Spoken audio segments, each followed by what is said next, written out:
ሰላም የቲክቶክ ቤተሰቦች በካሜራ ካስቀረሁት በርካታ ቪዲዮዎች ለእናንተ ዛሬ ምርጡን ይዤላችሁ ቀርቤያለሁ። በነገራችን ላይ እውነተኛ ታሪክ ልብ የሚነካ ታሪክ ተከታተሉ።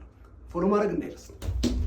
ገና እማ የዛን ሰዓት ልጄም ማለት ነው ይዤ ቢሮ ሄጄ ሳያት እንደው ሰው ማለት አያቃትም።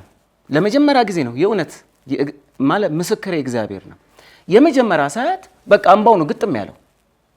በጣም ገረመኝ ለራሴ ማለት ነው። እሱ ራሱ ገና የማያቃት ልጅ ባየው ሁኔታ አልቅሶ ነው እኛን ደግሞ የሚያስለቅሰን ያስለቅሰው ብዬ ማማከርኳት ለባለቤቴ ማለት ነው። እና እስቲ በቃ እመቤታችን እኔ ክርስቲያን ነን ኦርቶዶክስ ክርስቲያን አማኞች ነንና ሰው ማንንም ቢሆን በእምነቱ ነው። እስቲ በቃ ለብዙዎች ጥላ ከለላ የምትሆን እንደ እምነታችን እመቤታችንን እንስጠው። ክርስቶስ በመስቀል ስር ሆኖ የሰጠው የመጨረሻው ስጦታ እመቤታችን ናትና እስቲ ለሱ ለምንወደው በቃ እመቤታችንን ልስጠው ብዬ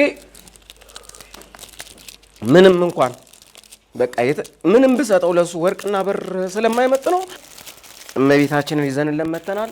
እሷ ጥላ ከለላ እንድትሆነው በሄደበት ሁሉ አሜን እንድትሆነው ነይማ ነይ ፍቅር ሲጭል ነይ ዛካይሽና ያሽስ በጣም ነው እናመሰግናለን። እንወድሃለን፣ ከልብ እንወድሃለን። እግዚአብሔር ያክብርልን።